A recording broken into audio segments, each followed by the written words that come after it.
Hola chicos, soy Bea. Y soy Paul, y este es Todo es Boffo.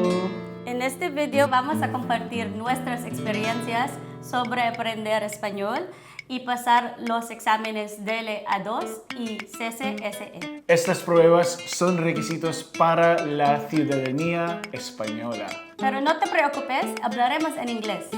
Vamos a comenzar después de intro.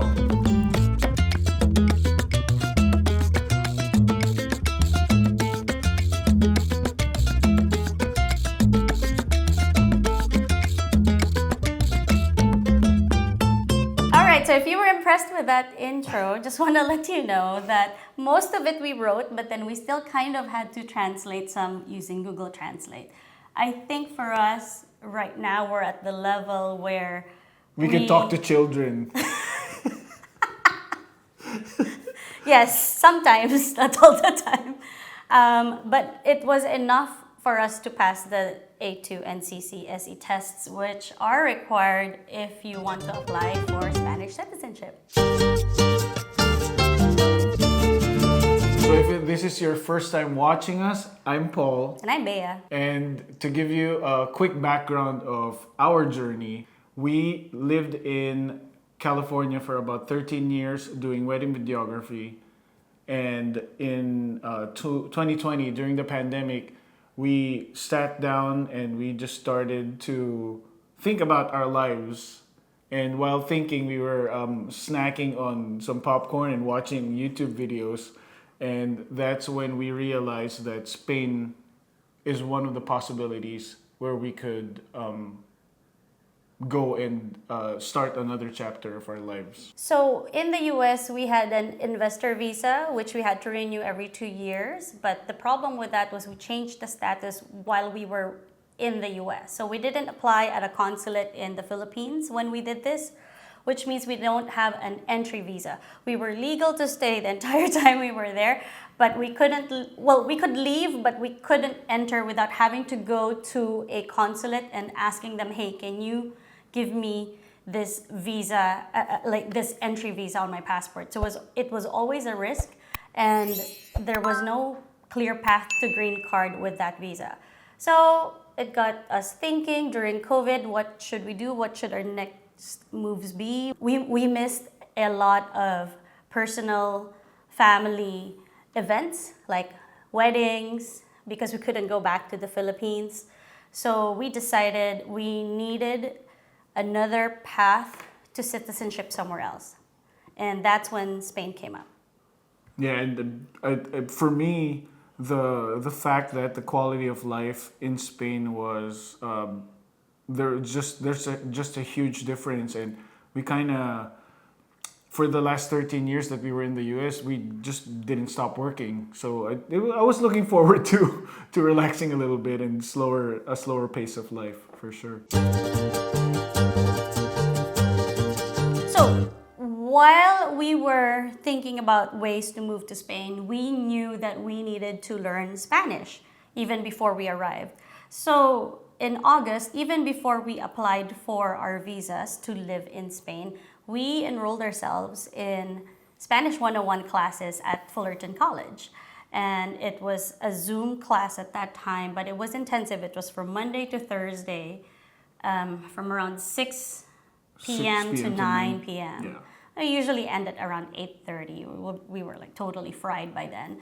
But it was great because it really gave us a solid foundation instead of just using like Duolingo or any of the apps, because we really learned from the beginning, like the ABCs, the 1, 2, 3s, the days of the year, the days, the months. What else did we learn? Like how to tell time. I really felt like I was back in kindergarten when we were trying to tell time. The weather. Yeah, the weather. Seasons. Like clothes, what they are called. It was, for some of the words, they were easy transitions because they had the equivalent in Tagalog. So a lot of the words, like in Tagalog, address is vestida, and in Spanish it's vestido. So though there are things that are quite similar. In terms of pronunciation, I think for us it was also easier because we knew how to say the vowels, and we just needed to remember like H is silent, V is B. And you have to roll your R's. Right, yeah. So, but it was a very nice building block before moving to Spain. So after learning for 3 months, we felt like we were a little bit more confident with what we knew. And when we moved to Spain in New Year's Eve of 2021, we were ready, right? And as soon as we started talking to people, I immediately knew that we were not ready. We were not equipped yet. So we got as far as the present tense and the past tense and some reflexive verbs in that first class. So I feel like we did cover a lot, but having to use that in conversation was a different story. And also because in our class, we dropped a lot of the vosotros because, obviously California, there's a lot more Latin Americans there. So we used a lot of ustedes.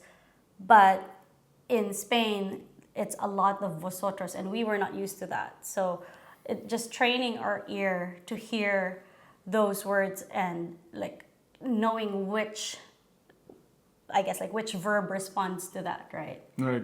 Well, thank goodness for the apps, the translation apps, because at least we could convey what we wanted to say. But then when they spoke back to us, there was no way that we could understand what they were saying. So at least the apps helped.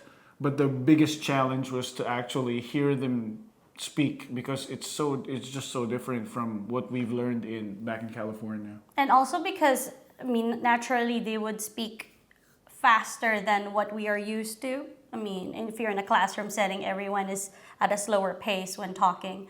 And in the real world, that is not how that works. Yeah, everyone was still trying to learn, so everyone was at the same pace.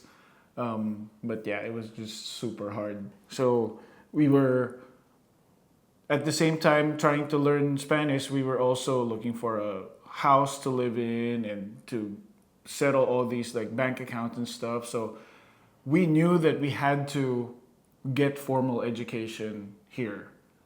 And yeah, so once we were able to find an apartment, we enrolled ourselves in an A2 class here in Spain, right next to our house. And the very, very stark difference between learning in the US and learning here in Spain is that everyone in the US spoke English, and we started the class in English when we did introductions, and then slowly tapered off to almost entirely in Spanish. Whereas here, everybody only had Spanish as the common language, and we were all learning.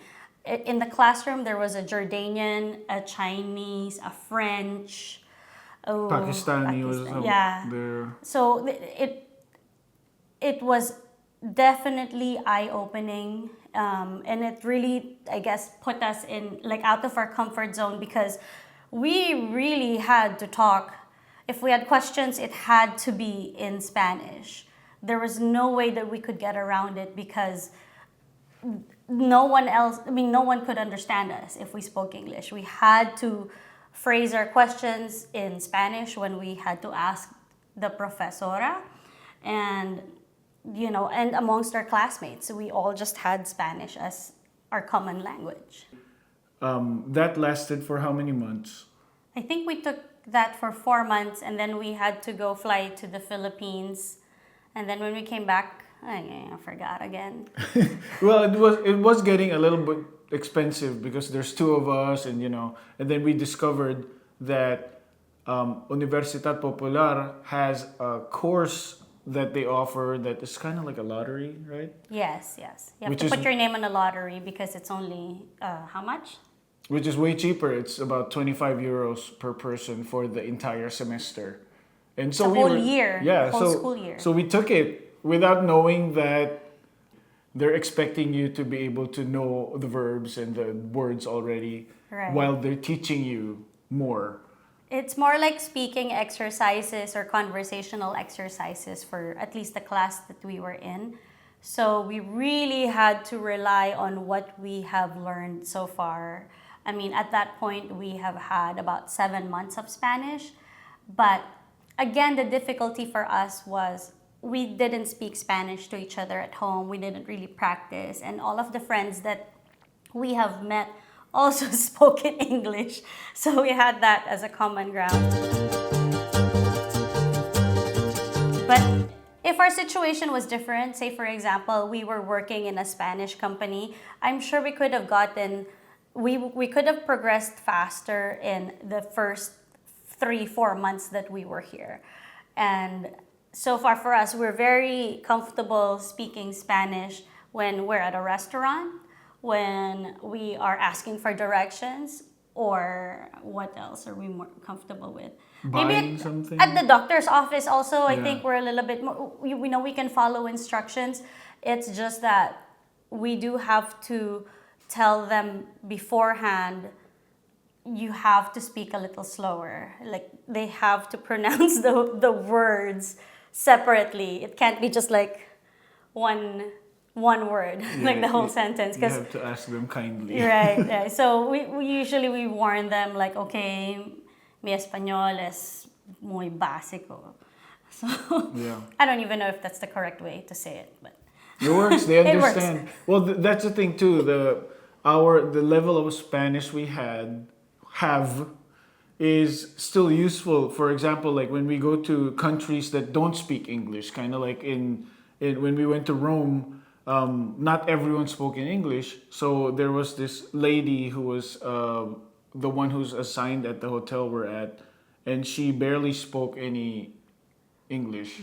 And we asked her, do you speak Spanish? And she said yes. So the entire time we were just talking in Spanish with her, and it worked out. Because we feel like our Spanish is broken, and then she feels like her English is broken also. So we kind of understood. We had to meet somewhere. in the middle, yes. So before we go into the actual preparation for the exam, like how we prepared, I want to talk about the methods that we encountered while learning Spanish. Well, the first one, the unofficial first one, was from the apps, which we downloaded the apps. But that's a different story. But the next one was our online classes that we took in California for 3 months, and then the next one was the in-person one here that we paid for every month for 7 months. You said 4 months. 4 months, okay. And then the last one is Just I think that's more like a conversational practice, and we had some activities, but there was no structured like grammar and schedule or something like that.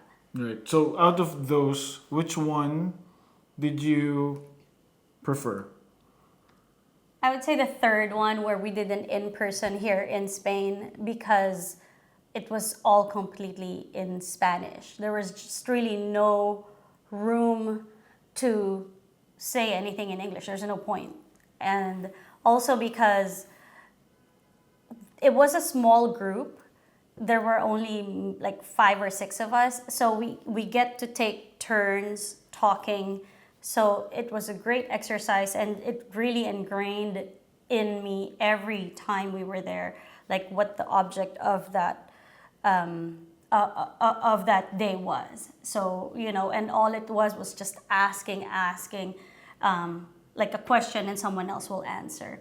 So I think that really was helpful, and I wish that we could do more of that. Actually, I was leaning towards the practical one, the one with the exercises, but you're right. This one, the first in-person we had, was great because it was a smaller group. So the professor had an equal amount of time to every student. Right. Which I kind of hated, because when it was my turn to do the oral stuff, I'm like, oh man, I can't.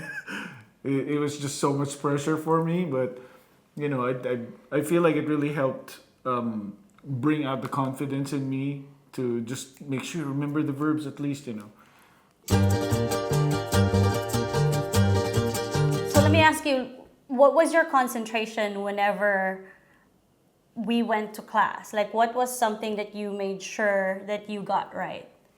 Ever since high school, when we went to Japan for like the basketball tournaments and stuff, they had teachers there who taught us the language, the Nihongo, and she specifically said that you need to learn the pronunciation properly, because if you don't pronounce these words, they're never going to understand you. So for me, my concentration for this class is to make sure that we pronounce everything correctly, because up to today, I feel like I still have a Filipino accent when I speak in Spanish, and they do not understand some of the words I say, even though I feel like I'm enunciating it properly. It, yeah, you just have. For me, my concentration was to make sure that I pronounce it correctly. Yeah, I How was about you? lazy. I'm like, gracias. So instead of gracias, I was a little bit lazier because I knew like, oh, I could just work on that later. But it is a pitfall because sometimes I catch myself when I I say something or I mispronounce something. I'm like, I should know that already.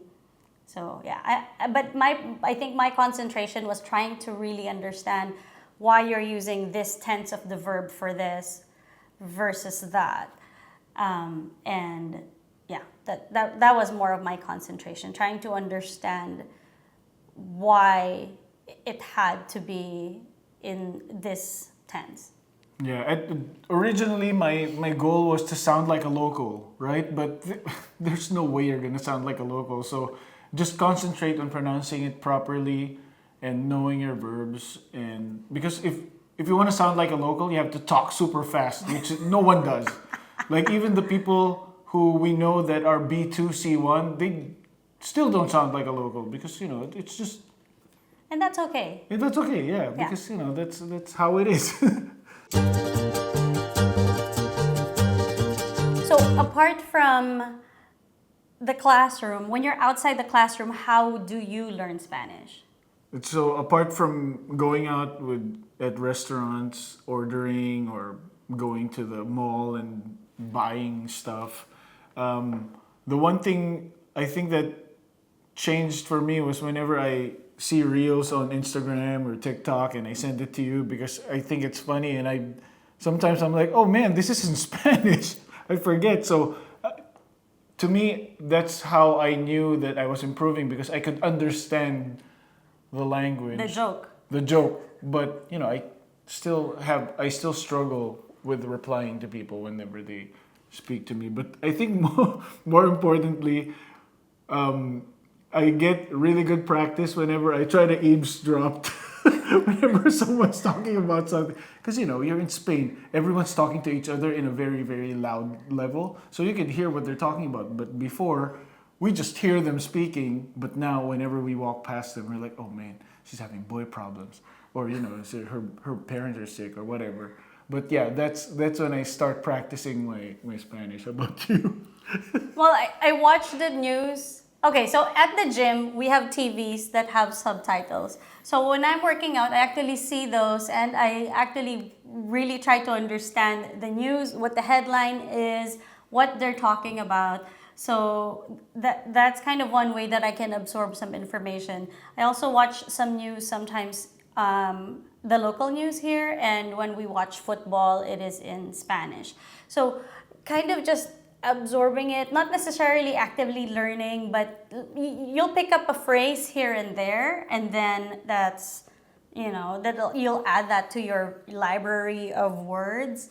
And also, yes, the memes. I send him some stuff, and sometimes he'll be like, "What is this?" I'm like, no, this is because of this," and I'm trying to explain to him if they talk too fast and stuff. So yeah, definitely, I feel like it's opened up a whole new world of jokes for us. And I can't wait to start reading in Spanish. But I think most importantly, I want to speak Spanish better, right? Like that to me is one of the goals. I remember when we were watching the football game and we had to switch. So one of our friends told us that when we switch the audio, we could choose between like English or no audio or commentator and a different commentator.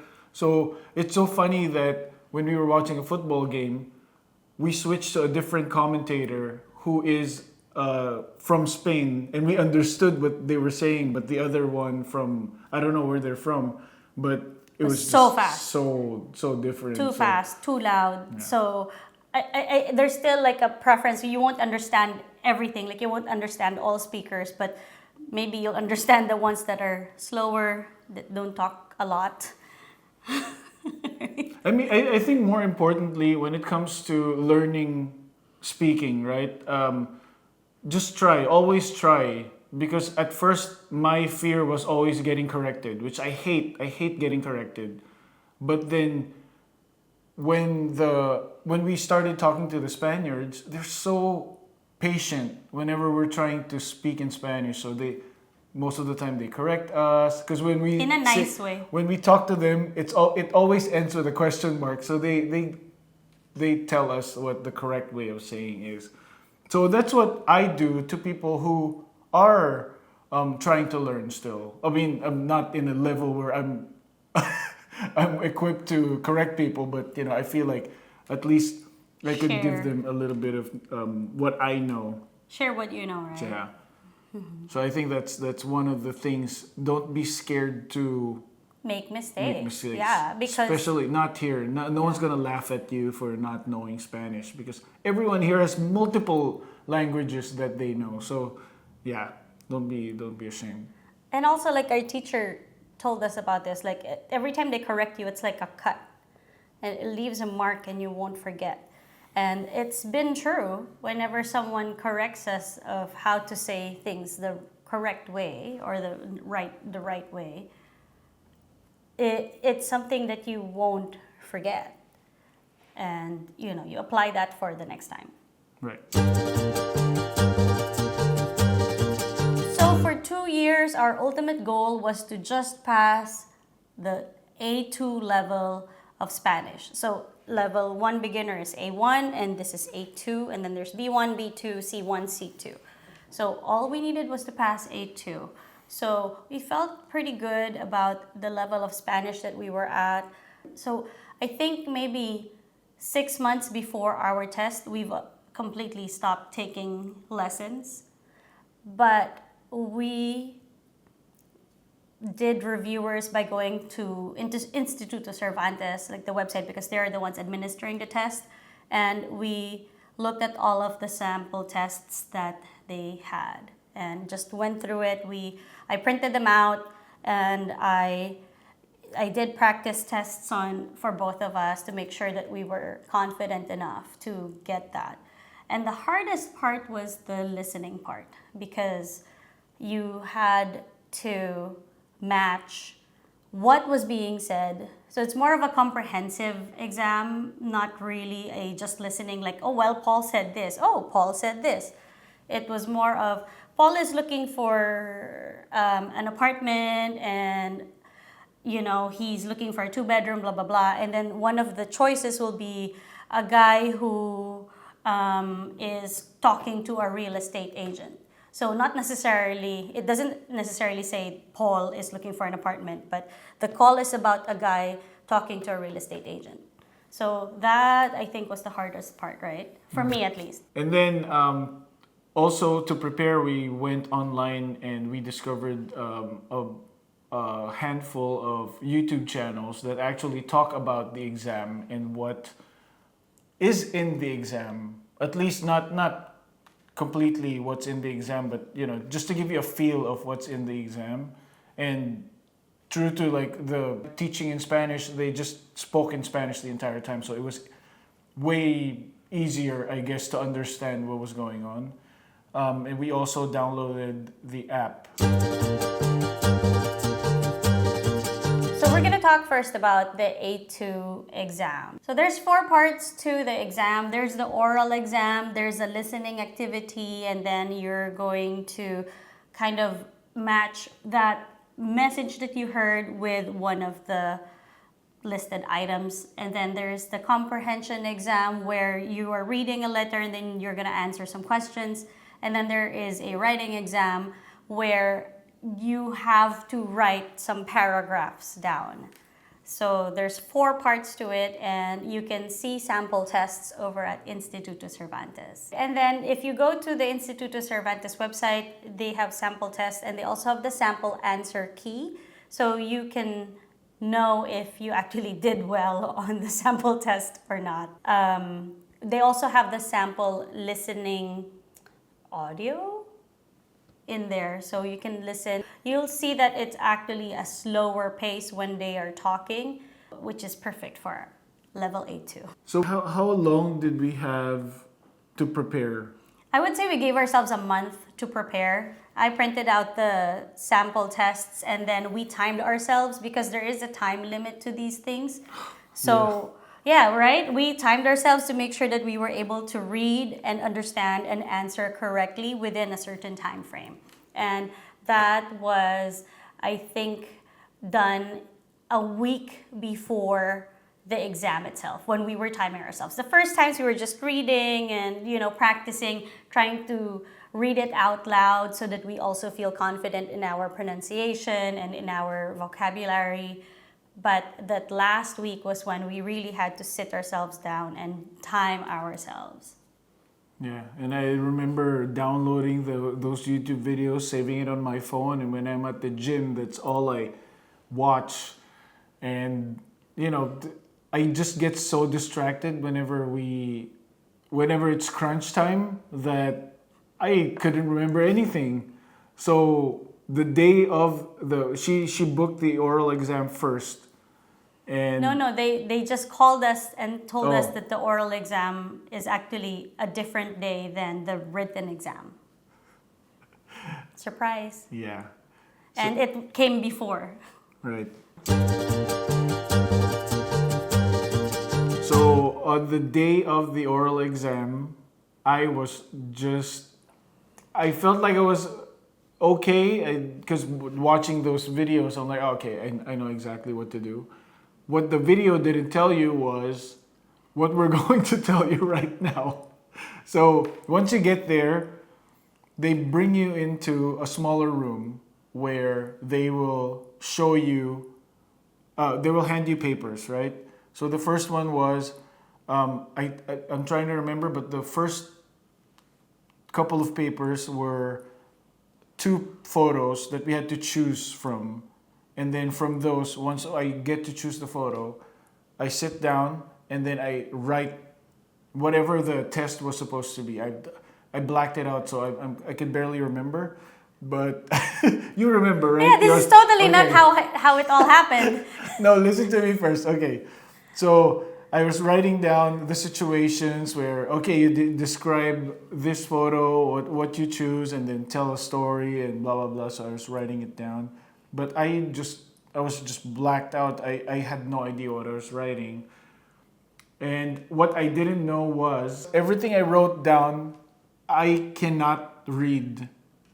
You're not supposed to read it. I'm not supposed to read. You're just supposed to write down your thoughts, compose your thoughts. Yeah. And then you're going to talk with that. That was just a guide.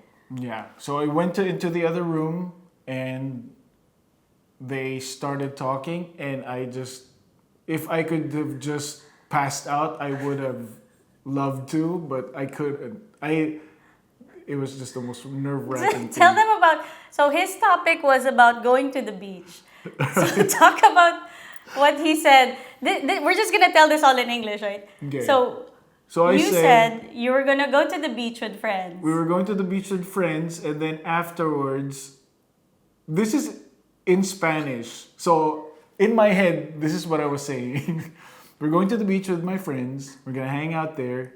And then at the end of the night, we're going to go back to our Airbnb. And we're going to stay there over the weekend. And then we're going to we're gonna go grocery shopping. No, but that's not.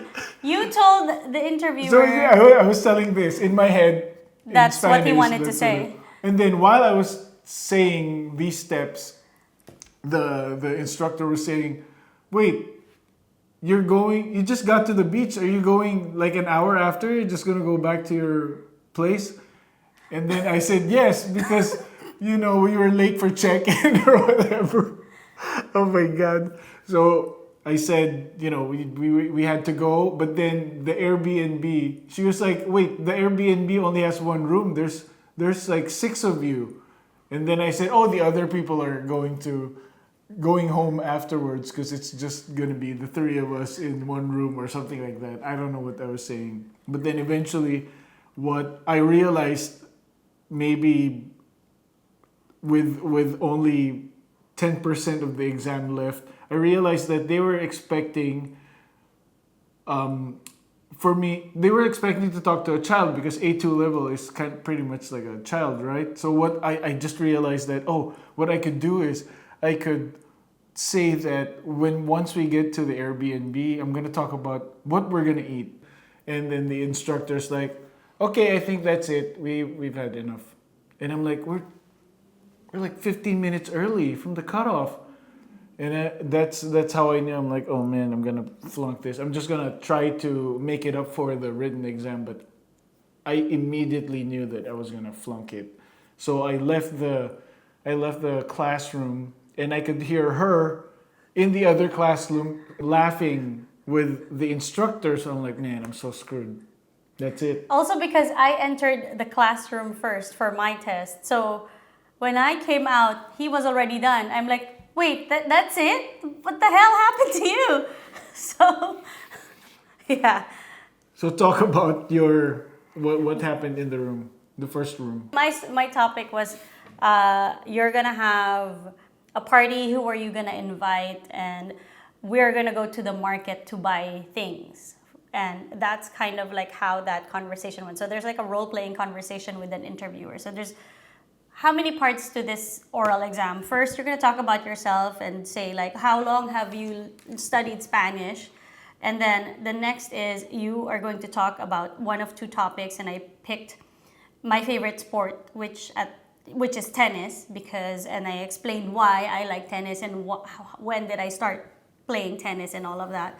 And then the third was you're going to describe a picture, and I picked the one at the supermarket where there were 2 ladies and they were talking, and one of them had a striped shirt, and one of them is working there, one of them is buying stuff.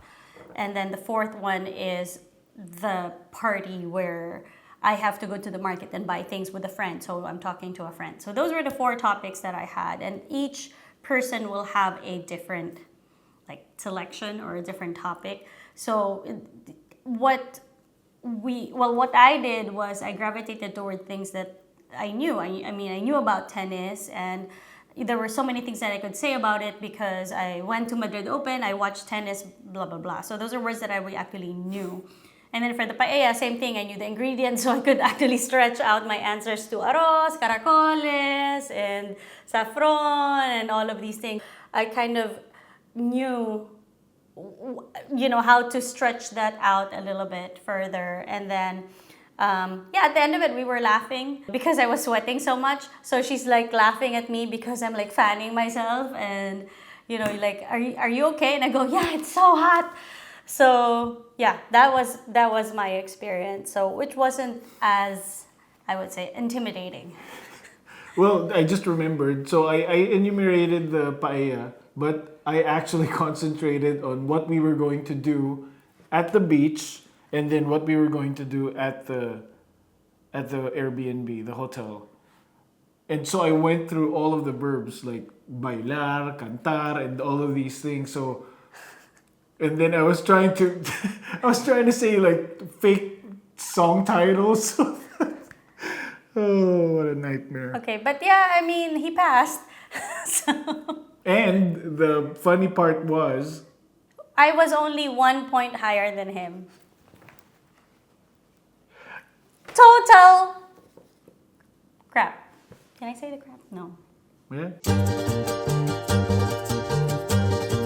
And then for the second part of the A2 exam was a mix of the listening and then the comprehensive, where you read something and then you answer in multiple choice later on.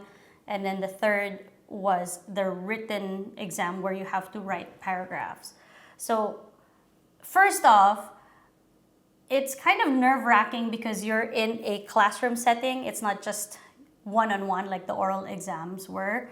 And there were cops coming into the classrooms to check and verify the identity of each examinee, right? So they're looking at the card that we have. You have to leave it on the corner of your table. Yeah, and they'd look at it and then they'd look at your face. So immediately you're like, oh my God, this is like, if somebody is cheating, they would go to jail. I think that's so serious. Shut it down. This is, yeah. So that part was already kind of like, oh my God, what's going on? Why do we need these on the table?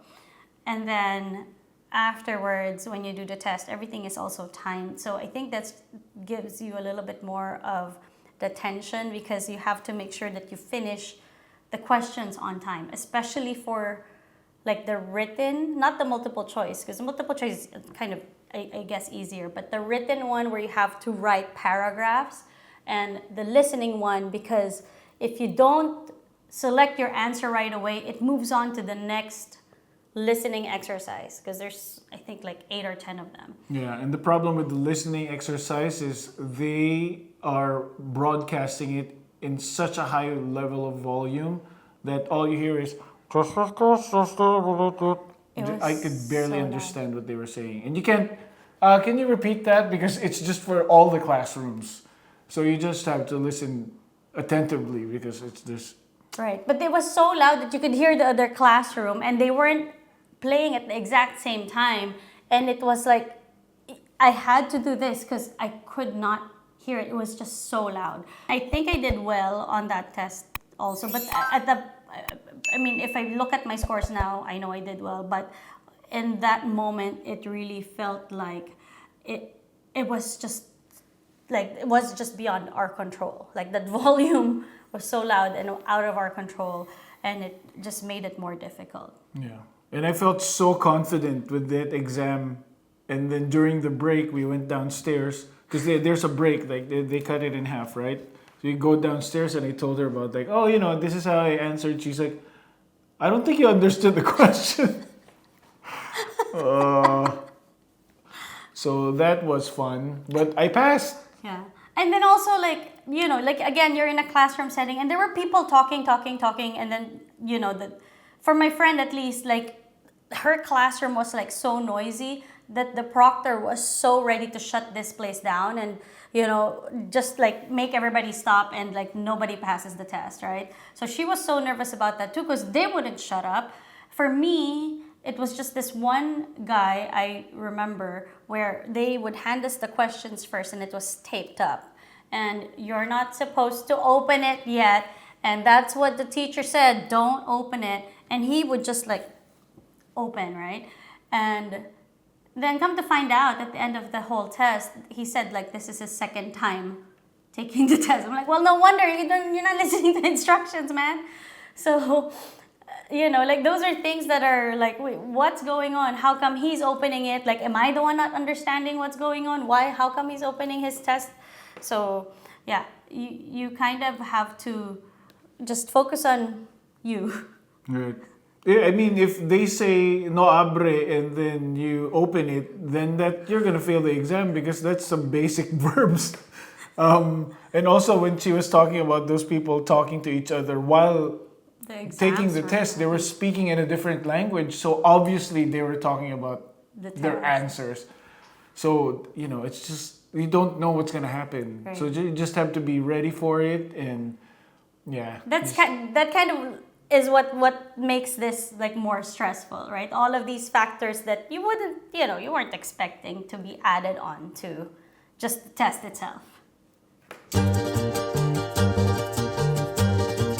The next one, and I think the easier one, to be honest, is the CCSE test, which is the Conocimientos constitucionales y socioculturales de España.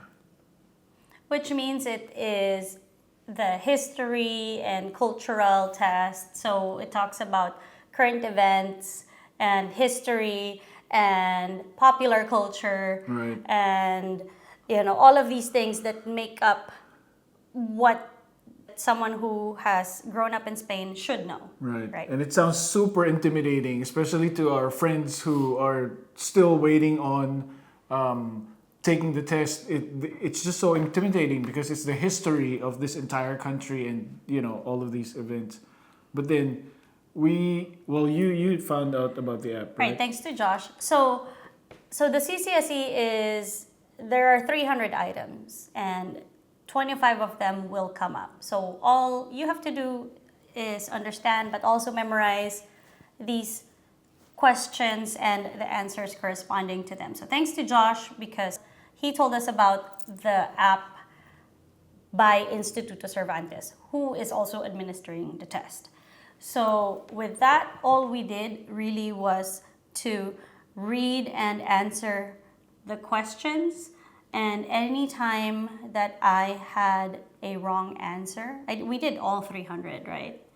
I mean, yeah. We did, yeah. So I'm pretty we sure went did. through all 300 of them, and anytime I made a mistake, I would screenshot it. It'll tell me, because it'll tell you what the correct answer is. And that's what I would review later on. So we'll go through the first 300, and then say I get 75 of them wrong. Then we'll go through the wrong ones and try to remember them and understand them better. But there's like a part in the app where you take the test, the 25 items, right? Yes. And then it There's shuffles. sample tests, yes. It just shuffles everything. And that I didn't even read any of the history stuff. I just went through the tests and just memorized every single item because I don't know, it's weird because now I don't remember anything. Yeah. but At that time. yeah, at that time, I just knew this was the correct answer. This was the correct answer. And then after a few weeks, right? Just for a few weeks, right? Just a few weeks, 2 weeks maybe, yeah. But we were just constantly on the app, constantly spending time to just answer them and get us familiar with the questions. And out of the 300, 25 of those will come up on the test. So once we've gone over the 300 items multiple times, we felt very confident that we could answer the questions and maybe have one or two wrong. But the exam itself, you only need about 15 to pass. 15 or 16, I'm not sure. I took the test first. I was given the earlier slot. I went in, I did the 25, and then I counted which ones I knew for sure I got correct. And I knew it was over 15 at that point, so I felt really good about that. And then I left. Most of the class was finished in 15 minutes, maybe 10 minutes. And I think for me, I think it took me 20 minutes because, like I said, I was counting and making sure I didn't have to retake this test.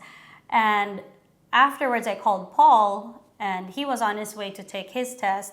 And I told him, okay, well, after you've done your 25, go ahead and count the ones that you know you did correct. That way you can feel good about, like, okay, I for sure passed this test. Thank goodness you went first because I wouldn't have I wouldn't have thought of that. You're so smart.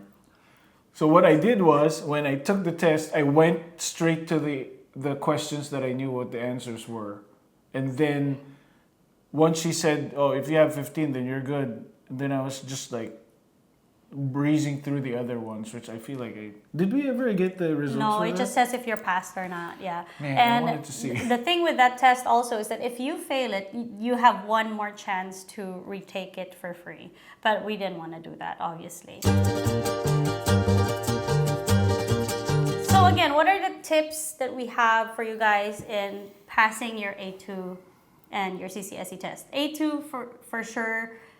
You have to get to know the tests because then you will feel confident because it is timed, right? Mm.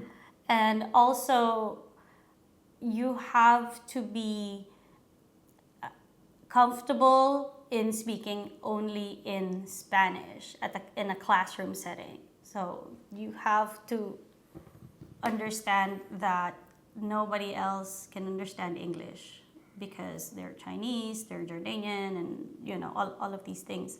So you all just have to speak Spanish. Yeah. And it doesn't matter if it's broken or not, because they like just like what I said in the during the oral exam, they're expecting to talk to a child because of the level of the language that you're trying to get certified for. So just learn all the verbs, try to learn the conjugations as much as you can, but they're not gonna. I don't think they're gonna be too hard on you, especially for A2. So think of it as while you're taking the test, you're also learning during that whole thing.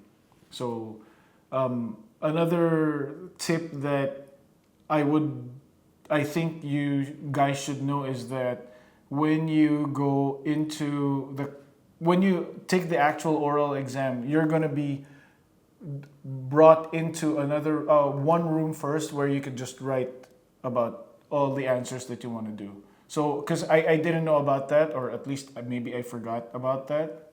You forgot. But that really helped preparing me for the actual oral exam.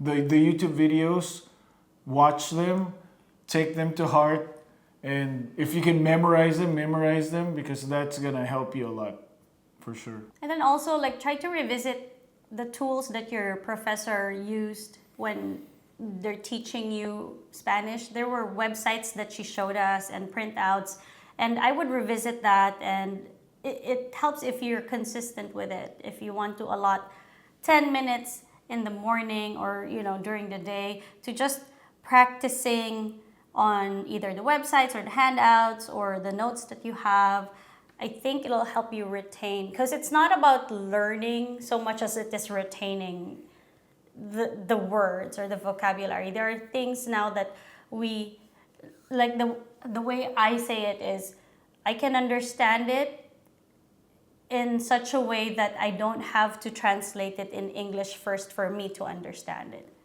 right? Yeah. I mean, so we're at that stage where it's just in Spanish and I understand it. Yeah, so definitely being consistent with learning that, have something that's Spanish every day, it infused in your life, right? To get that immersion, whether it's talking to someone, or reading something in Spanish. You don't have to absorb all 100% of it, but just doing it every day really helps. And there's this one, I read it somewhere, when it comes to learning Spanish, it's really important for you to know that you're not writing a book. You're not trying to create a speech, right? So when it comes to learning Spanish, try to focus on small stuff first. Like, I want to be able to order coffee in Spanish. So that's what you've practiced. Or I want to be able to order food in Spanish. That's what you practice. So you just try to do all those things, because it not only does it give you the vocabulary you need, but it also gives you the confidence to be able to start somewhere, right? Because if you're just learning all these tenses and all these verbs, it's just so overwhelming, and then you're not going to be able to use it anywhere. So just use it for the smaller situations. I think that's going to work out. Yeah, definitely achievable goals. Like, for example, for me, my goal is to be able to argue in Spanish. How do you, what nivel? I'm more, disculpe. That's it. No, but one day I want to be able to argue in Spanish. For example, one time we were at the Davis Cup and we arrived late and there were someone sitting in our seats. So, but then when they stood up and, they were cheering and all that, I went and I sat down in those seats. And good thing that the Spanish lady right next to me, Ana, was super nice, and we've been friends through this whole thing. She said, these are their seats, to the people who were seated there before us. And they started arguing in Spanish, and somebody said, the other lady said, locura, and my friend goes, what locura? What are you talking about? And I'm I want to interject and say, I can show you my tickets. Like, these are my seats. I paid for them. But I wasn't confident enough. So one day, I'll be able to say, hey, these are my seats. But they're so nice, these Spanish people. They're so helpful, and then when they're done arguing, and that's it. Like, it doesn't ruin their entire day. It's just in the heat of that moment, and then it's done. And then they're back to having fun. And, like, I don't think my friend, ever gave another thought to that person. Same goes for the other person, But in that moment, they did have that discussion, and I really wanted to jump in, and, I couldn't. I think for me, my goal is to be able to learn the tenses more, because she's way better at that than me. So I want to be able to learn that, because it's just whenever we hear someone on the phone or someone talking to each other, a couple of people talking to each other, we understand what they're saying, but I'm like, that's it. That's all I need to know, because that's all they're saying to each other. So I just need to, we already know the words that they're using. We just can't put them together. You can't speak it. So one day. Yeah. Now I know how like my niece and nephew feel when because at least my niece understands Spanish, but, Tagalog, but can't speak it. Right. So when we talk in Tagalog, her ears perk up because she understands it but can't speak it. So that's how I think that's the level we are in right now. Yeah, soon, someday, one day, Right. we'll get there. So after we took the tests, the A2 took longer to get the results. It was maybe 2 months before we heard back from them. So it was fairly nerve-wracking because, like I said, it's a harder test than the CCSE. And once we got approved, we were so happy, we don't have to take it again. And for the CCSE, it felt very different because we kind of expected that we passed. Like, we knew we got it, right? Yeah. So that's our journey to learning the A2 and the CCSE. It wasn't perfect, and we did really have to allot time to practice. It wasn't something that, we just went to school and then that's it. We had to learn how the test was run and what to expect, and that really, really helped us prepare. And I hope this video helps you, because we've seen a lot of videos about these exams, but we were not prepared for what we were going to have when we actually took the exam. So I hope these anecdotes that we have helps you get prepared a little bit better, and you don't get as nervous as we were when we were taking the exam. So that's it. Hopefully this video helps out a little bit with your nerves and your preparation. We would like to thank the people who subscribe to our channel.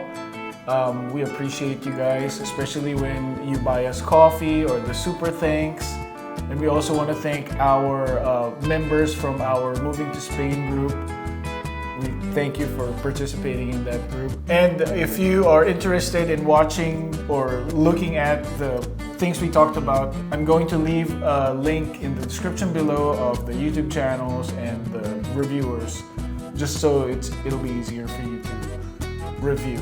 And if you want to know more about moving to Spain, you should watch this next video.